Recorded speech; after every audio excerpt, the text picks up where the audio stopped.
Hi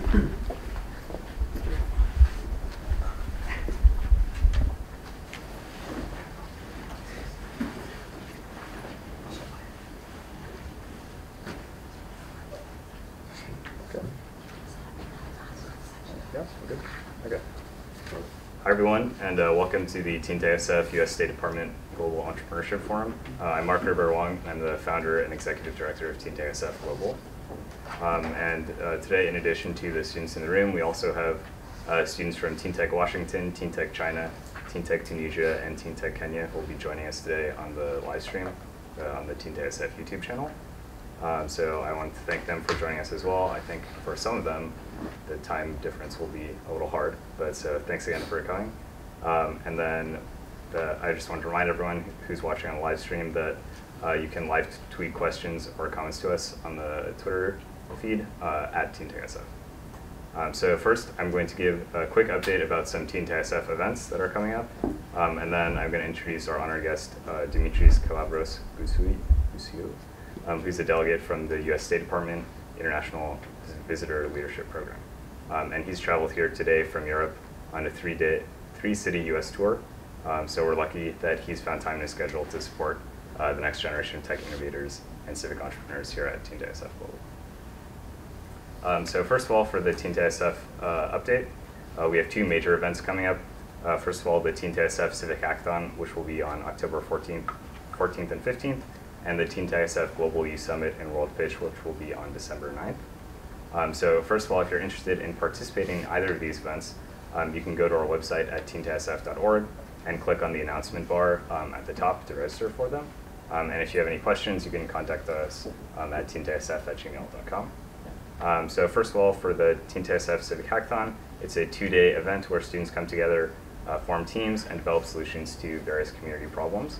TeenTechSF is committed to equal access to tech for all teens because diversity fuels innovations, which means that we really put a strong emphasis on having our hackathon be beginner-friendly, and we really hope that a lot of first-time hackers will join us. So if you can't find a regional hackathon close to you, organized by a TeenTechSF partner either in the US or globally, you can also enter online as part of the global wildcard entry. And I just want to give a quick shout out to HackerEarth, because all the students who will be participating in the Civic Hackathon, whether it be at one of our events or as part of the global wildcard entry, will be able to share their projects on HackerEarth for the judge. Let's see. So all the winning teams from the Civic Hackathons will be competing in the World Pitch, and the winners will be announced at the TeenTechSF Global Youth Summit, which brings together all of our US and global partners, and will also include some speakers here if you're at the TeenTechSF Global Youth Summit, as well as hands-on workshops. And this year, we're really excited that the TeenTechSF Global Youth Summit will be hosted at Microsoft, and I want to thank in particular Catherine Foster from the Wesley Foundation, who made this possible. And she's going to be joining us in the roundtable discussion on tech for social impact. So if you have any questions for her, you can save those for that time. Okay, so that's all for the TeenTechSF update. And now we're going to get started with the fireside chat with Dimitris on youth and global entrepreneurship. And then afterwards, as I mentioned, we're going to be going to the roundtable discussion with student and community leaders, which is on tech for social impact. So first, just a quick introduction to Dimitris. He's the co-founder of the Foundation Startup Accelerator in Greece, and also the founder of TEDx Athens, which is one of the 5 largest TEDx events worldwide. And as I said before, I'm Mark Wong, the founder and executive director of TeenTechSF Global. Okay, so welcome to TeenTechSF Global, Dimitris. It's really great to be here. Good morning to all. Saturday morning. All right. Okay, sweet. So I'm just going to get us started with some questions, and then as I mentioned before, we have some questions, some pre-recorded videos from the global partners, and then questions from the audience. Awesome.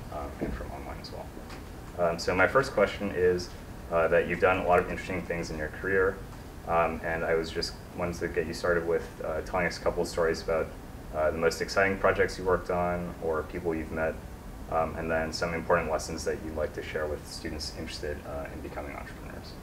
Yeah, sure. So just to start with, I'm not that old. I'm turning 30 next month, so it's not that bad. I kinda started my entrepreneurial endeavors around your age. I mean, I guess you're somewhere between 15 and 18, right? Yeah. So my first endeavor was a blog when I was 16, 15 to 16. So this was about 14 years ago. There was no Facebook and everything back then, no social media, the way we know social media these days, and you know, you're pretty familiar with all these platforms. So this was a blog that we started in order to cover the startup ecosystem in Greece. So from the very beginning, I felt really enthusiastic about entrepreneurship. Felt like I can do stuff the way I want. I'm coming from a family of lawyers, so I'm a lawyer by academia myself, but not by practice. Never practiced law. So when I kind of started to understand, you know, the abilities and the possibilities of technology innovation in our lives, you know, the whole thing just got my attention, got my energy and everything. I think, you know, a very nice turnaround in my career was when we started TEDx Athens.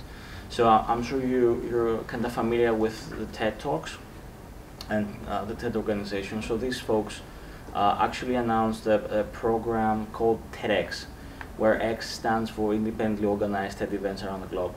And this was 2009, May 2009. So we're having our 10th birthday in a couple of years. And I was following TED Talks. I was really enthusiastic about the content because it was really intriguing. It was really easy to consume, just 18 minutes. Because I also have this attention problem. And when I just, you know, saw this announcement, I was like, you know what? We don't have a tech conference or a design conference or a conference about innovation in Greece. How about we start one and we do this by working together with an organization that's well known, has processes, has a framework of operation and everything. So this is how we started. The best thing is that I never knew that it was going to be quite a thing for myself and for our community when we started. Like right now, we have our talks have been viewed like more than 12 million times online. Each and every event we organize since the very beginning is a sold-out event. So the local ecosystem, the local community really loves these things, and I loved it because it gave me the opportunity to meet great people. Super amazing, super smart people, and to really create unique relationships. So most of the companies I have co-founded ever since are with people I met through this organization. Someone from our volunteers team, because the whole TEDx Athens thing and every TEDx event you actually see or experience in your local communities are produced by volunteers, right? So we're not getting paid really. So I think one of the main things you're gonna need in your life is to have trust in other people, be able to trust other people for business, for social purposes, for pretty much whatever you're gonna do.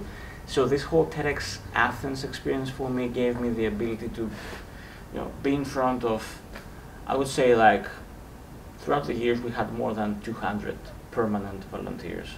By permanent I mean throughout the year, not just during the last 3 days, just to help out with the very last preparation and everything. I mean, you know, I mean people who actually kind of spend their weekends for 6 months every year to prepare a single day. So I think trust is number one, and be able to communicate what you want, what you wanna achieve, and what you expect, you know, from the other side of the table to contribute, in a clear way. That's really important.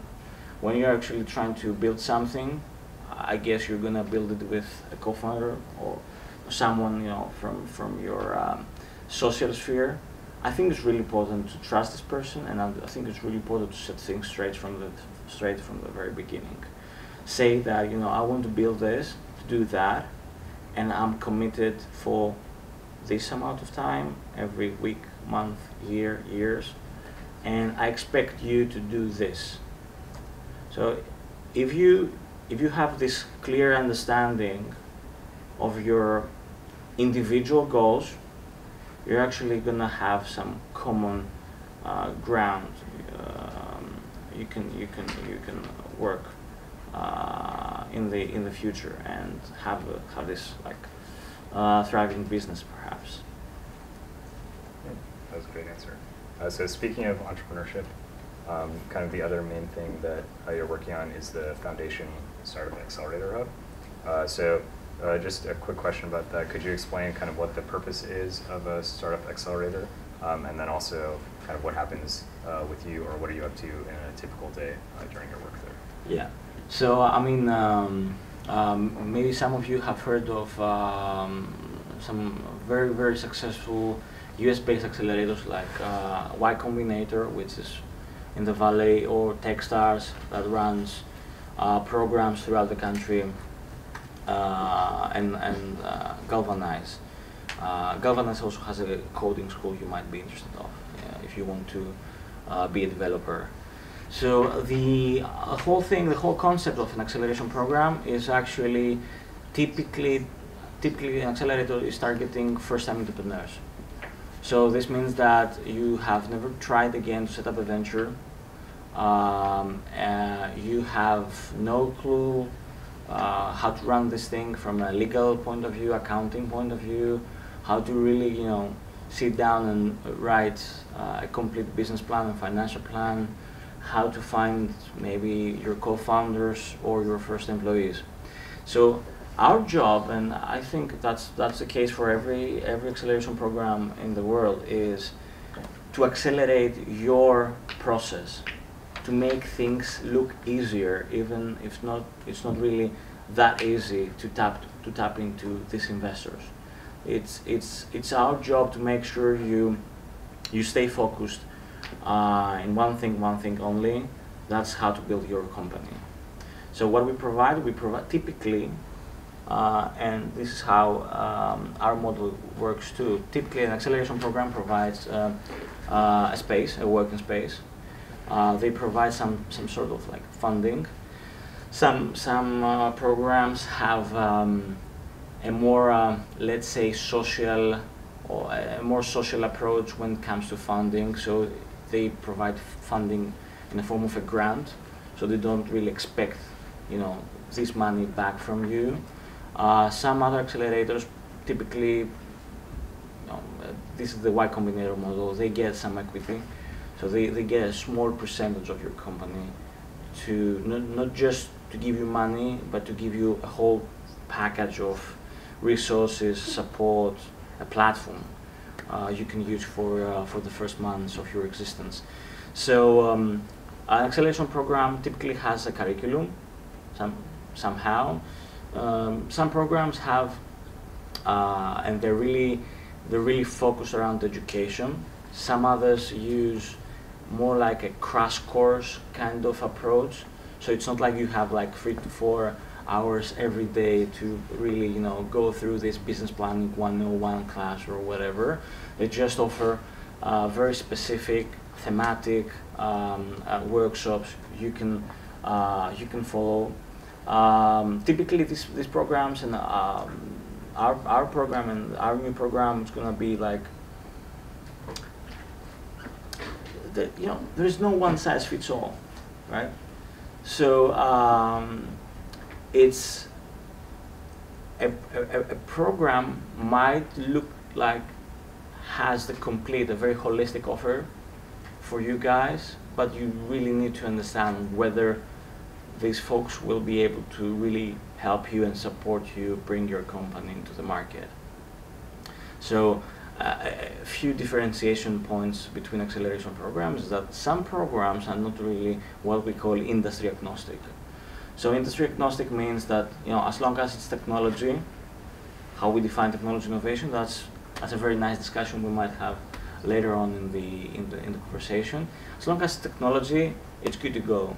Some other programs say that, you know, we focus around fintech innovation, so things that actually have some sort of connection with the banking system, your personal finance and everything.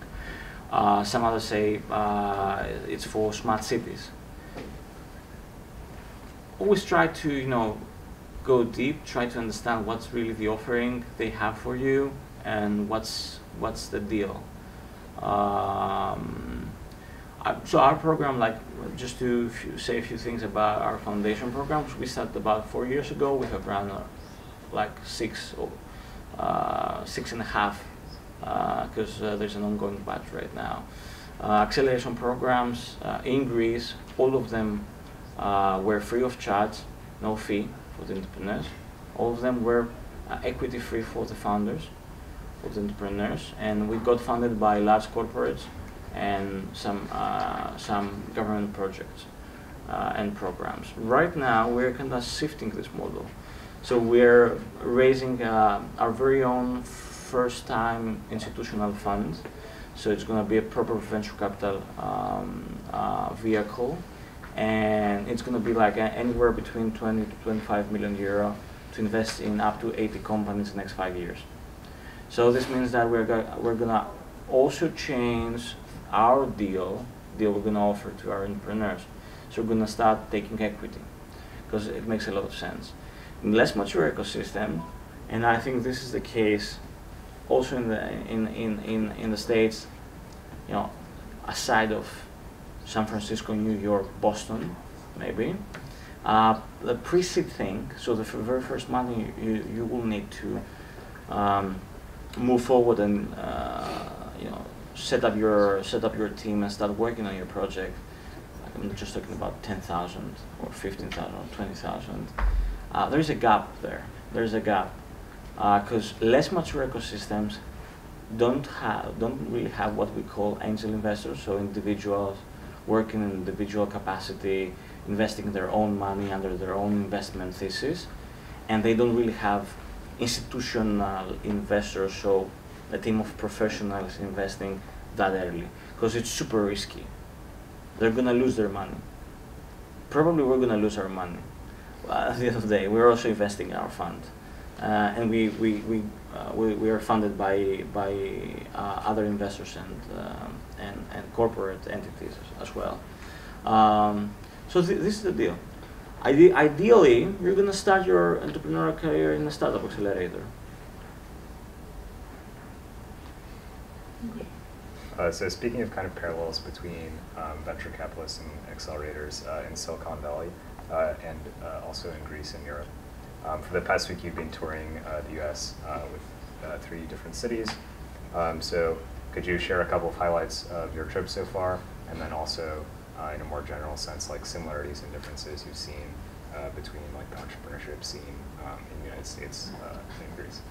Yeah, I think one of the key learnings, also from my first program, this is the second program I'm having with the Department of State. The first one was around 4 years ago, was that everybody is trying to replicate Silicon Valley.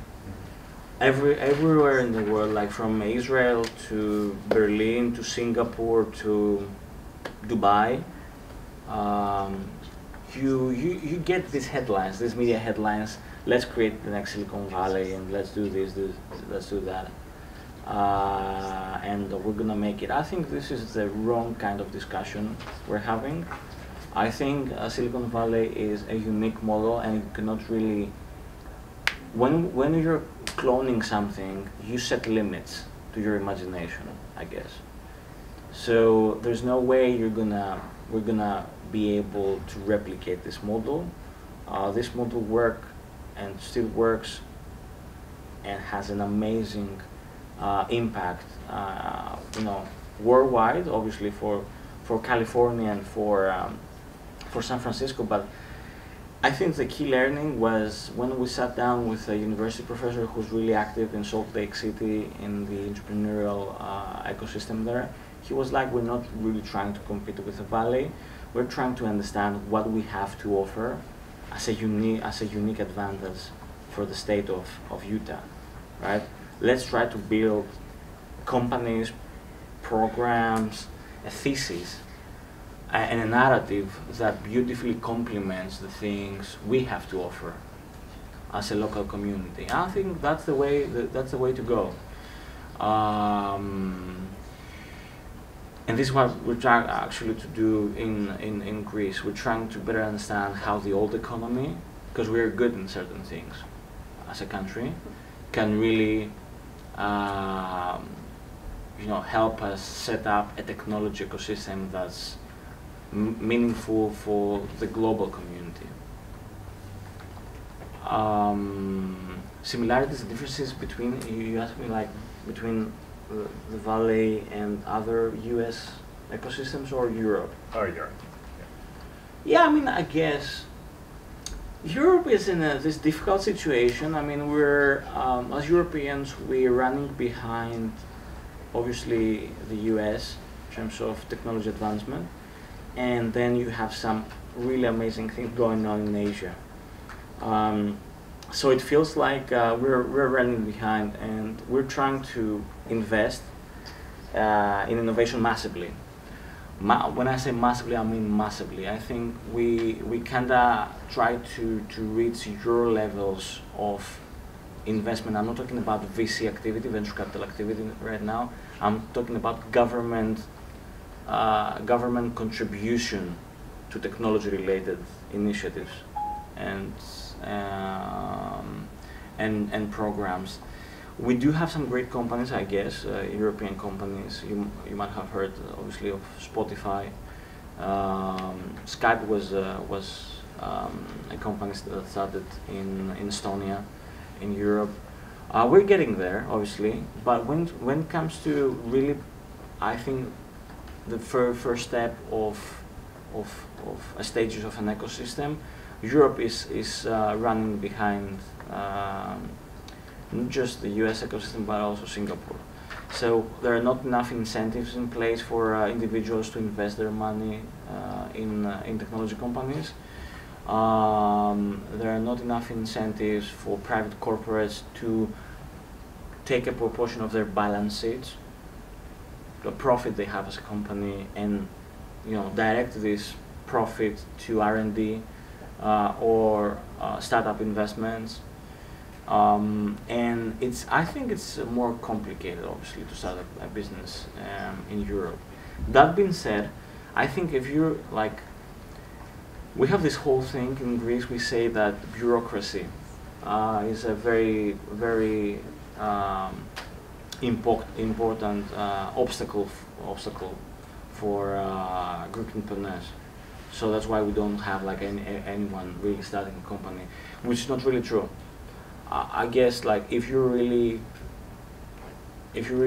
passionate and enthusiastic about your company and your project, I don't really see how the fact that you will need like a week or so or 2 weeks to open your company, or you're gonna have this tax, this extra tax, will make you not to move forward with your plans. So I think what we need to further enhance in the European ecosystem is more support for first-time founders, more education around development, design thinking, and a more open environment, the same way you do it, community-driven situation. Great. So that's all the time I think we have for questions from me, but we also have some pre-recorded questions from the TeenTechSF United States and Global chapter. Awesome. So the first thing we're going to do is show a quick video introduction for each of these chapters. Yeah. And then after that, we have maybe 3 or 4 questions.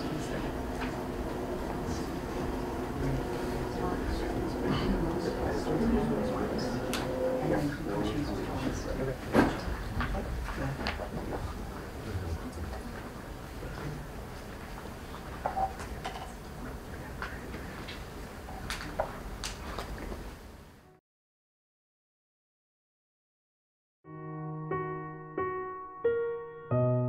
are TeenTech China， 多元激发创新 ，Diversity fuels innovation。它是一个科技的、创新的、多元的活动。对于未来在科创方面，我们希望能制作出自己的网站和 APP。在语言方面，我们希望能组织一些模联辩论和演讲。通过 TeenTech China 这个组织，我们的演讲能力、领导力和组织能力得到了提高。同时我们也丰富了知识面和扩大了社交圈。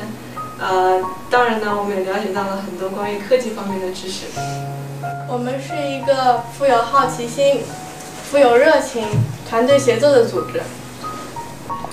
通过这个组织，我学到很多科技方面的知识，扩张了我的知识面，并提高了我的英语演讲水平和领导能力。对未来的规划，我会在学校里帮助我们 TDCN 组织建立我们自己的学校的社团，然后邀请更多同学参加这个社团，扩大我们组织的影响力。So I think， 这是一个可以让我们锻炼领导力和英语演讲能力的一个好地方。So welcome to join us.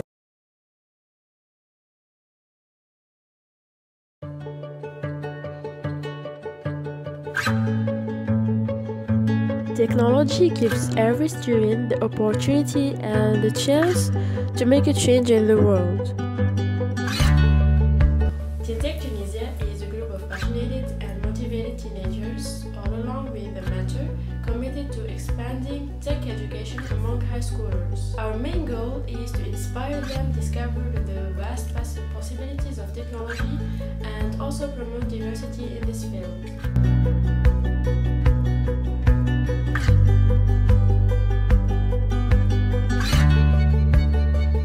We are all working together, helping teenagers at all ends of the technological spectrum, from girls who are not brave enough to get involved in such activities, to boys who lack guidance in developing their ideas.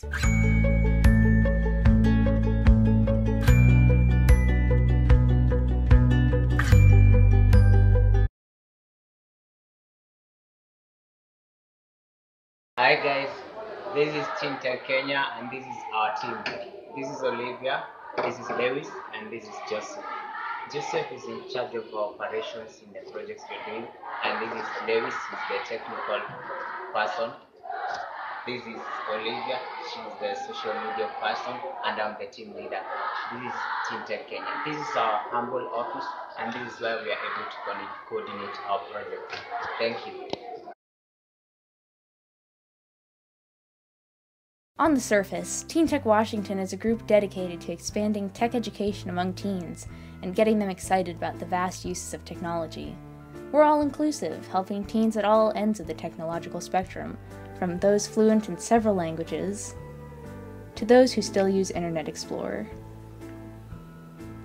Beneath the surface, TeenTech Washington is a group of computer geeks, meeting each Monday to eat food and organize cool tech events. We're comprised of one Russian Apple fanboy coder, one head of technology with an awesome hat, one Afroed absentee database engineer, one film-obsessed man-bunned organizer, one red-headed sassy vice president, the muscle, and one frazzled wannabe coder who likes writing.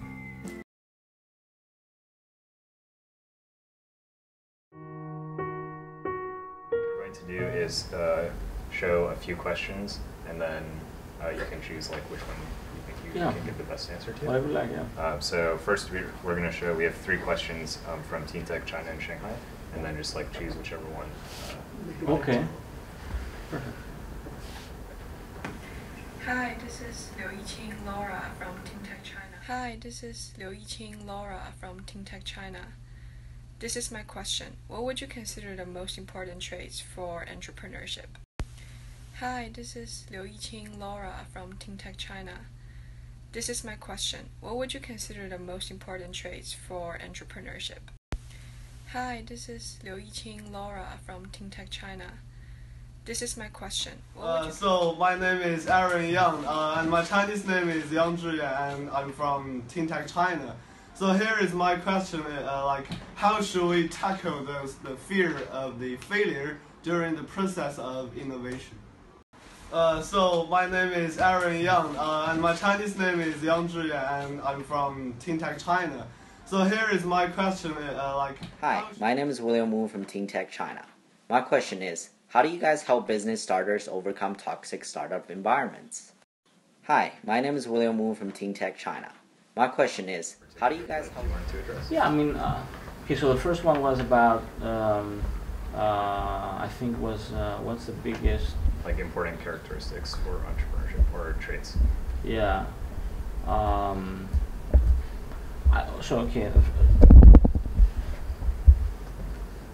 I think the most important thing you have to have as a skill is empathy. Being able to understand, being able to understand why,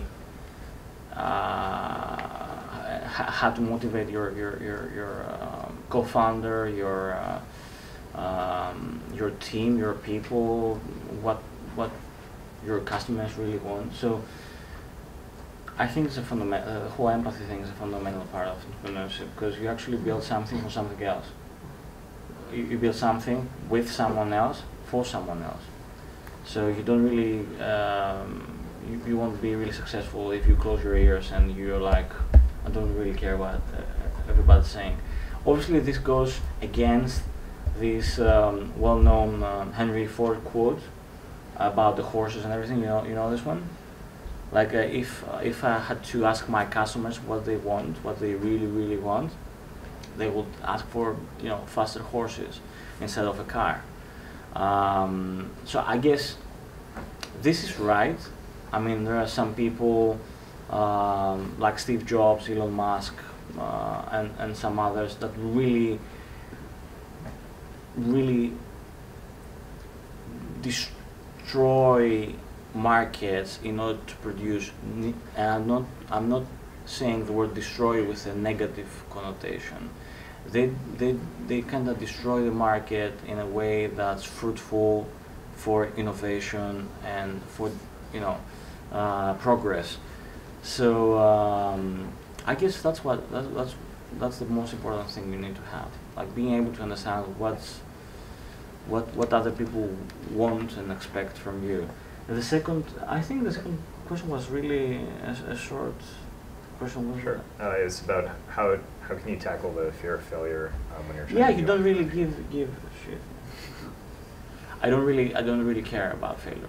That's what you should have in mind. I mean, I guess it all comes down whether you have the financial ability to say that I don't really care if I fail, right? Because if you fail and you owe money, your company owes money to other people, vendors,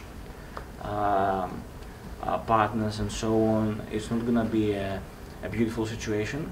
But the most important thing is not try to overvalue the fear of failure. It's the fact that you won't give up. That's the most important thing. You will take these failures. This is gonna be your lessons, your key learnings, and you're gonna move forward in a way that's healthy for yourself, for your team, your people, your family, for everyone. So I don't really think failure is a thing. It's more like a mind thing. Great. Now we have 2 more questions from TeenTech Washington, and then I think that's probably all the time we have before the roundtable discussion. Perfect, yeah. Starting to get this up on the screen as well.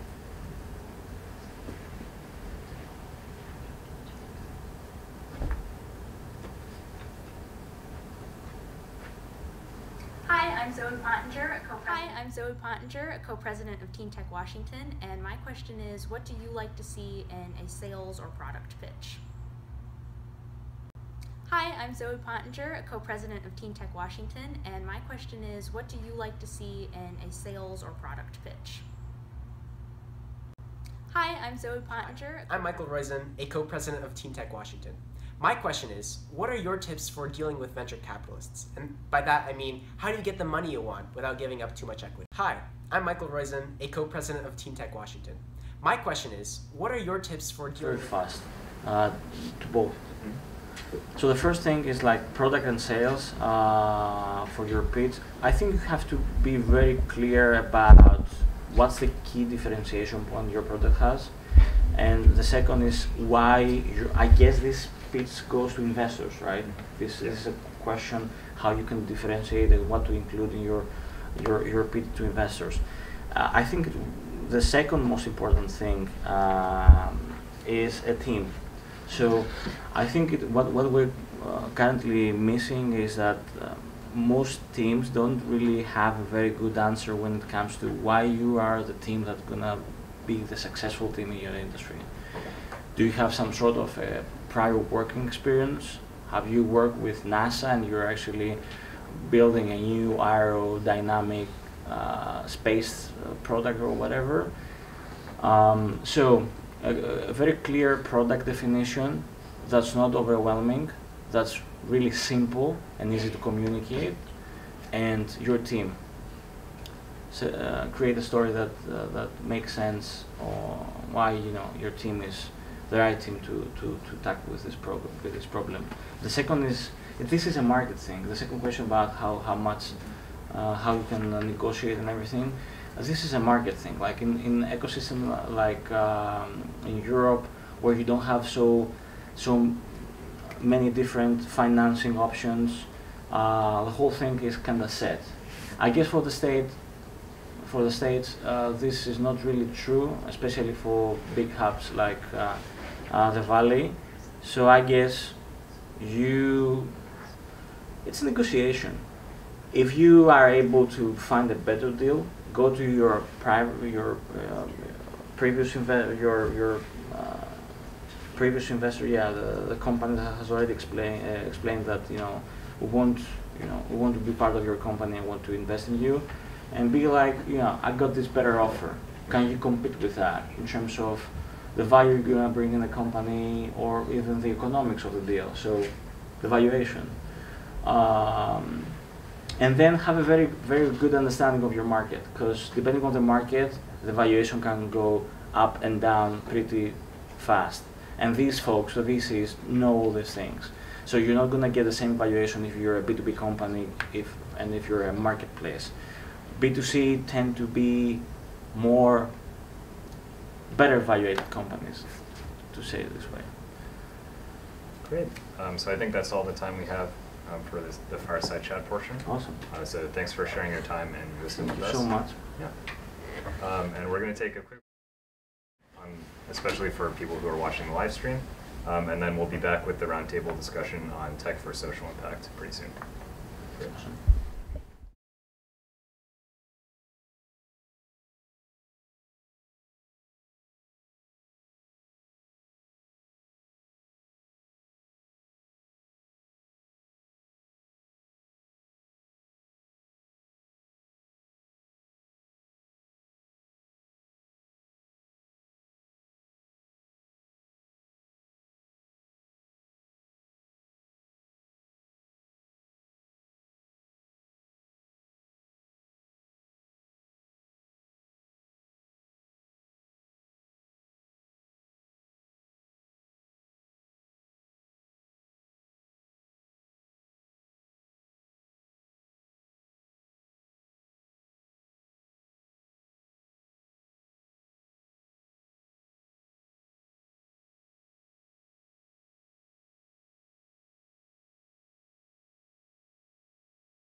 So I think we're ready to start. So just to kind of give you guys an overview of how this is going to work, I have some questions for everyone, and that'll allow you to do kind of a short intro. But since we have a lot of people, I'll try to keep it like pretty short. And then afterwards, Dimitri's will have some questions for you guys as well. And I'll try and like figure out who can be better at answering each question, just because if everyone answers the same question, it'll take too long. Cool. So let's see. And the theme of this panel is Tech for Social Impact. So let's get started with Vanessa, who's the president of TeenTechSF and is also representing Pilot City, where she's the products team lead. So tell us a little bit about Pilot City and what you've learned. Yeah, so Pilot City is basically a company that is attempting to build civic innovation ecosystems. So what that means is we want to pilot the city and surround especially youth with an ecosystem that allows them to innovate and be entrepreneurs and just learn about new technologies, like entrepreneurship skills, etc. So yeah, that's basically the basis of what Pilot City is. And we also have a maker space for teens to learn about new stuff as well. So next, we hear from Catherine Foster, who's the executive director of the Wesley Foundation. So in particular, could you tell us more about the Wesley Foundation Prize for Young Innovators, and also the Wesley Foundation philosophy of small bets and a growth mindset, which lead to breakthrough discoveries? Sure. The Wesley Foundation is a private foundation that was started in Silicon Valley. It was really born of Silicon Valley and very much of Silicon Valley. So like many charitable foundations, we make grants to nonprofits. Those serve children and youth at risk, but we also have a piece of our foundation where we are really working hard to encourage the growth of entrepreneurship and innovation among young people and award young people who are using the skills of entrepreneurship and innovation to make the world a better place. So every year we sponsor a prize called the Wesley Prize for Young Innovators of California, which we award to young people under age 28 who have a novel solution to a community challenge at home or around the world. And the young people, they have to be under 28, they have to live, work, attend school in California or be from California and attending school elsewhere. They have to have prototyped a novel idea that makes the world a better place. And last year, among our Wesley Prize finalist pool, we were really fortunate to include Mark.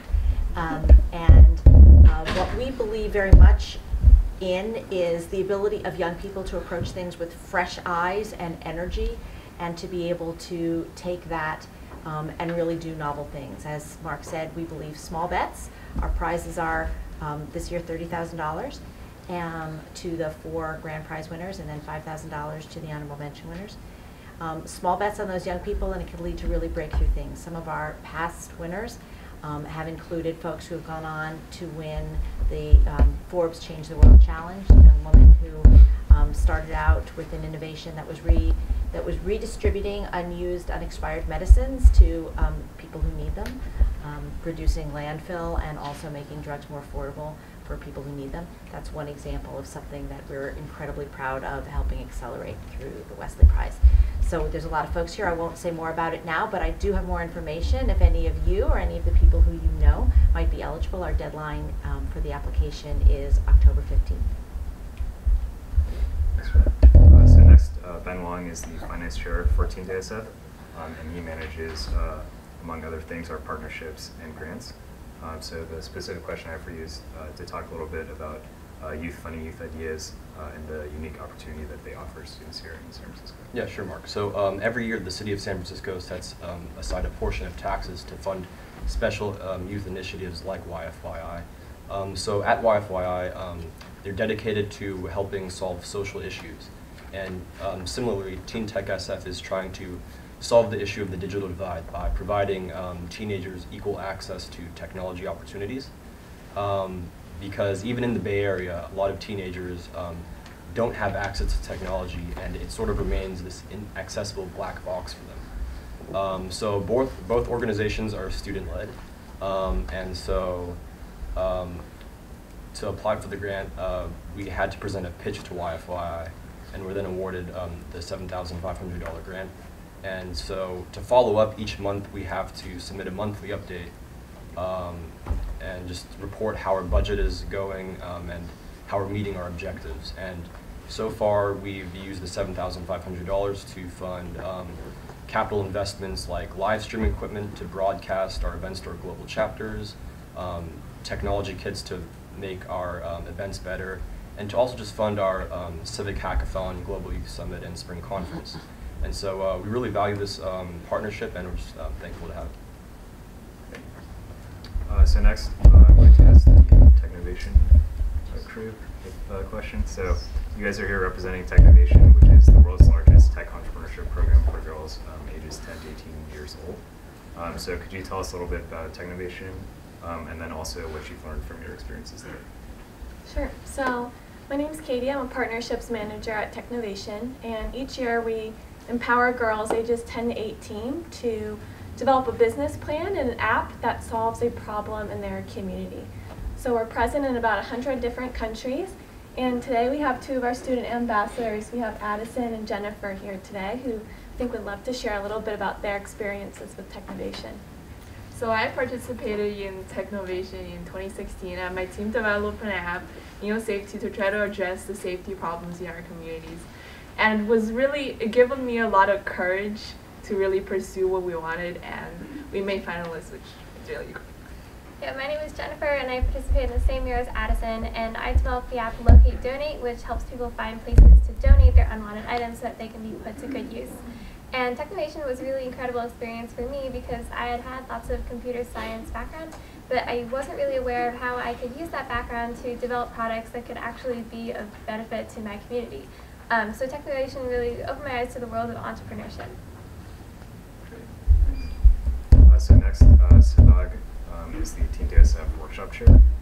So as the workshop chair, you're responsible for leading the student-led workshop program. So tell us a little bit about what you've been up to and how you're working on expanding this program. Yeah, so basically for TeenTechSF, we offer workshops on just little bits, makey, dismantling Arduino workshops. And the goal of these workshops is to inspire students to be more involved in technology, because since we only have usually an hour to give these workshops, we want to give them sort of a pitch to learn the basics of electricity and circuitry and stuff, so they're more likely to go and learn about this and other stuff. Such as we gave workshops during the Cal Academy, where we just showed people how a makey works and the circuitry behind it, and we gave one during the SSF Tech ecosystem, where we showed children who were undeserved the basics of little bits and Arduinos. And we're trying to get more workshops, such as we're doing one during the hackathon, where we are going to give people workshops on how to code so they know the basics of coding during the hackathon, and then how to pitch their ideas. So we're working on stuff like this to get people interested in technology. Thanks so much. So next we have Dan Zevin, who's the founder of Bay Area Teen Science and also the co-chair of the Coalition for Education and Outreach at UC Berkeley.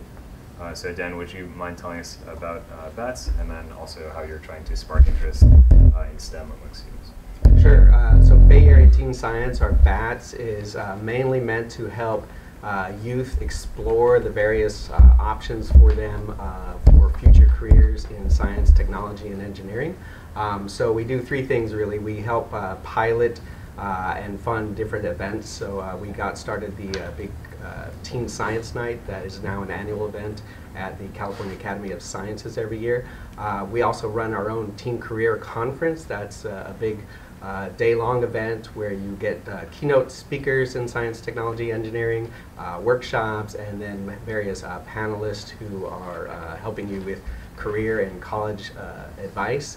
So these are big times, important times for youth for making decisions about where they're going to go. So what college are they going to pick? What careers are they going to explore?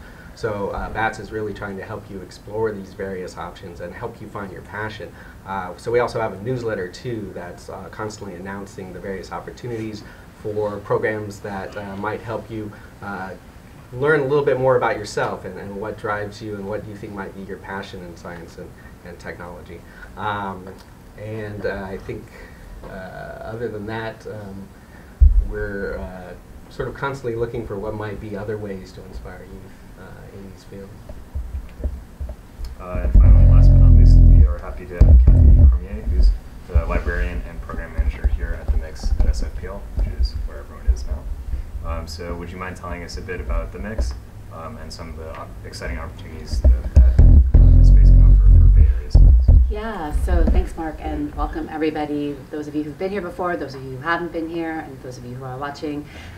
Super excited that Mark actually, when he was a teen, was one of the designers of this space, and the whole purpose of the Mix is to provide a teen-led youth space for access, that you have access to tools and technology that might not be available otherwise to you. And we have a board of advising youth. We'll be opening up the applications for that shortly. I don't have any representatives here today from that group because they are promoting the Mix at other library events as we speak. But it's a really exciting space because you have access here to tools and technology completely free. All you have to be is a teen. And if you don't have a library card, I encourage you to get one because it is your passport to the world, and you simply have to be a California resident to get one. And even if you're not a California resident, I can still help you get a visitor card. So, and we are hosting the Civic Hackathon, the TeenTechSF event, upcoming the weekend of October 14th and October 15th. So please sign up for that. And it's so exciting to see the growth of TeenTechSF. This is exactly what we have always dreamed of for the Mix, to have a multitude of youth-led, teen-led events in any given day. So if you're here this afternoon, please stick around. There's a lot of things happening, and we're open 7 days a week now. Thank you. So now we're going to open up a few questions from Demetrius, the audience, and then we also have some questions that people submitted online beforehand. So we can start off with any questions that you have. Yeah, I mean, I have two questions, one for each kind of group, like for the teens involved in teen-related activities. Do you see yourselves like being a tech entrepreneur in 5, 6, 7 years from now? And my question to people of my age, what's the what are the best examples you actually have from your communities, from people who actually got involved in your programs and ended up being entrepreneurs? Or you can probably start with the teens first. Okay. So again, hi, I'm Vanessa. But yeah, I think I definitely do see myself being a tech entrepreneur in the future. It is a little daunting to think about though, just because it's like you see this from the outside. And it's like, well, it's this huge thing that I know some things about, but I think the main problem is just getting your foot in the door and just getting started with it, and just learning more about the environment and what's there to offer. Yeah, it's definitely intriguing for sure. So. For me, I think entrepreneurship means something a little different for me, and I think entrepreneurship is something you can do all the time, not even just in 5, 10 years. Like right now, I could be developing a web seminar to teach people like physics, and that would be what entrepreneurship means to me. And I think definitely I would want to do that to help more people, since tech really connect people and really expand what you're trying to do in a really grand scale really fast. Yeah, similar answers to them as well. I think since Technovation, I've become more interested in entrepreneurship, and I've been continuing to build my computer science skills as well. And I can definitely see myself combining those in a future career. Yeah, possibly in the near future. I feel like what entrepreneurs really need to have is a solid idea, and sort of they need to know like their market space and what really stands out about like their idea and how it's needed. So I feel like for me the most difficult part about possibly becoming an entrepreneur is just getting a good idea. Catherine, do you want to start off with Demetrius' second question? Yeah, like what are the best examples you have from your endeavors or from your initiatives, with teens actually make the entrepreneurial choice for their careers? I've seen good examples when the teens have their ideas authentically themselves, and they build on the knowledge that they have, they really reach out and access mentors and take ownership of the idea themselves. Sometimes when people are younger, they've been a little bit more used to having a parent in the background or a parent helping them out, and I think that getting that level of confidence to say, no, I can be an entrepreneur, and kind of, as you were saying, now and later, and to own that, and to be willing to ask for help when you need it, but not to lean, but to ask, be not afraid to fail, get up and do it again. We've seen young people who have done that, and we have a few people who won our prize before, who have been in the finalists, who were teenagers, have really done remarkable things, whether it's kind of taking a project that they started as a school project and then really going with it, or doing something that they kind of were incubating in their garage, as it were. But I'll say that for many of the teens, the idea itself ended up not being what they thought it was going to be, and they needed to then not kind of retreat and be afraid and say, well, I failed, it didn't happen. But they then go on to do the next thing. So like kind of starting that serial entrepreneurship path as a young person, and having that willingness to try new things and ask for help. Kathy and Deb, you guys want to add on? I can speak to it just from being a space here at a public library. The mix is a very unique space within the public library. We're really flipping the library model on its head, and that we are here to support technology and growth and innovation, and even that goes to changing the way our staff thinks about how they provide service, that they're not the experts, and that really the youth who are coming to this place often know, because all of you are digital natives and everyone younger than us is certainly a native with technology, that we're learning from them. So we're kind of this mode of being guides on the side, and we are very excited to be this place, this incubator space where we don't pretend to really know much about anything, except that we provide the access to tools and technology and people, and making connections to mentors and other people. So we're really a convening space for teens to launch their ideas and get excited. And especially I want to say that it's really important that teens who may not have it, because we are a public library space and freely accessible and open, we're not a school, we don't give grades. So teens who may have had failures in the classroom, they can openly come to a space like the Mix and reignite, or even ignite for the first time, a passion and an interest for technology, for entrepreneurship, and build some confidence and some skills with people who are we're very open and accepting and accommodating and collaborative.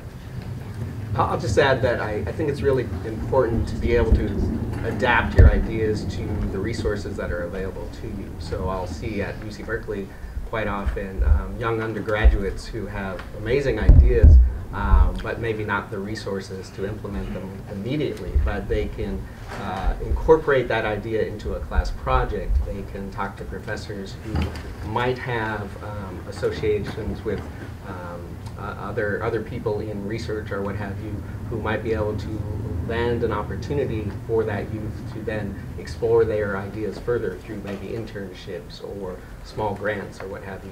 So I think it's really important to just be able to take what you have that's you're really wanting to do and really believe in, but being willing to adapt it to the current situation, whatever it might be.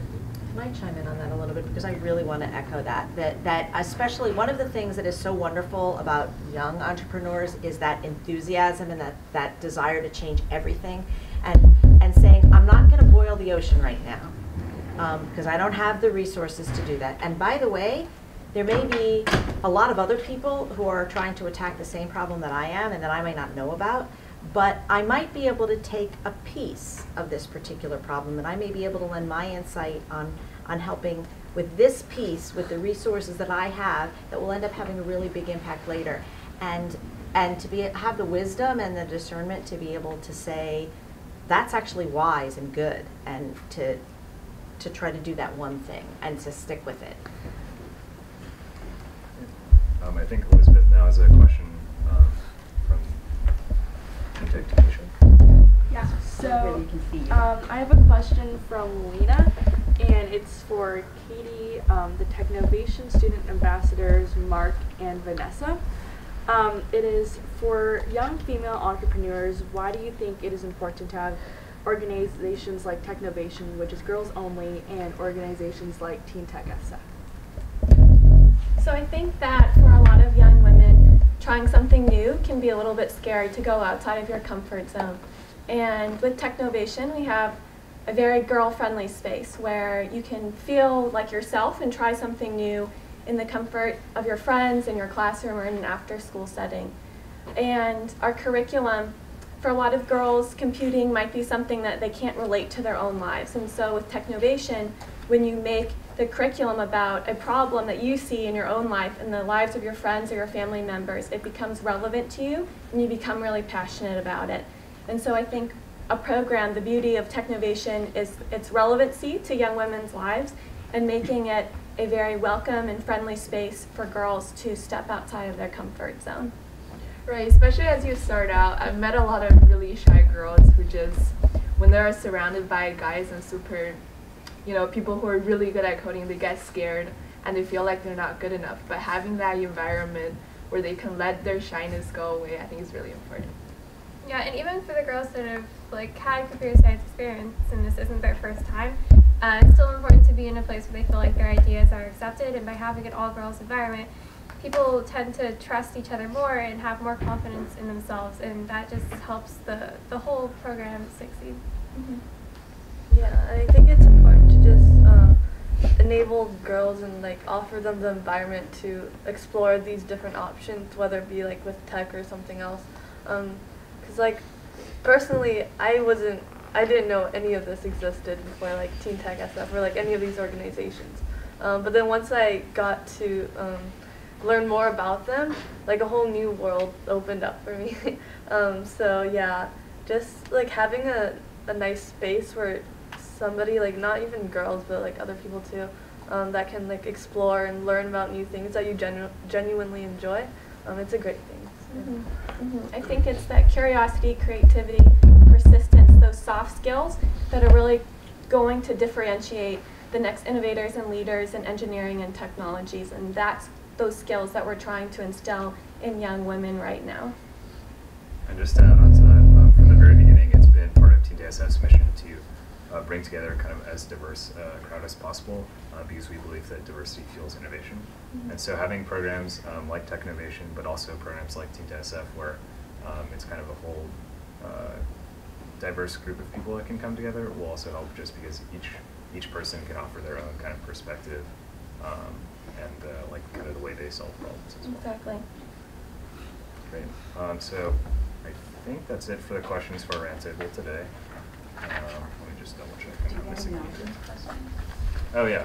If the audience has any questions, we can do those now. No? It doesn't have to be a super smart question. Just whatever you're thinking about.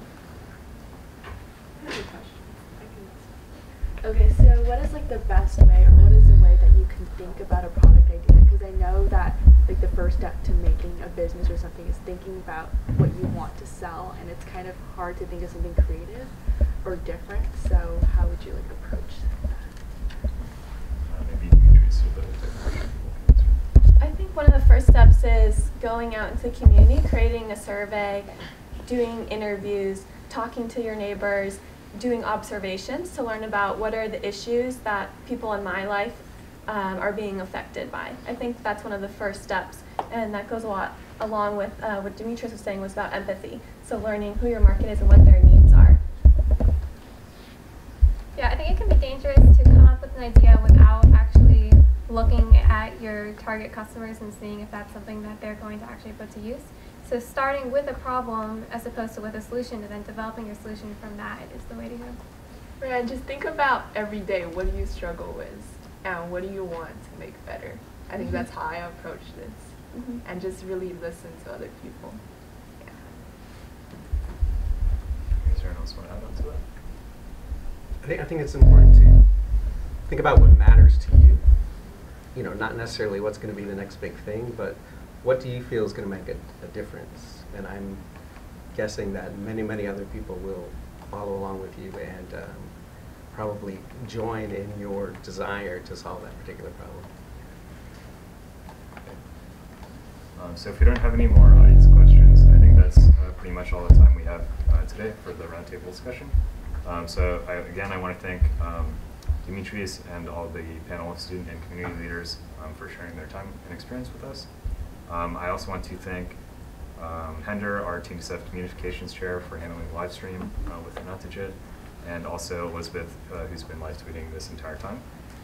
And for all the TeenTechSF volunteers and speakers, we have t-shirts for you guys if you want to take one of those. Yeah, that's pretty much it. So once again, if you want to learn more about what TeenTechSF does and register to participate in upcoming events, please go to our website at teentechsf.org and like us on Facebook at facebook.com/teentechsf for more updates. Yeah, that's pretty much it. So thanks for your time, everyone. And then now for all the panelists and Demetrius, we're going to do a group photo with the TeenTechSF banner. Awesome. Thank you guys.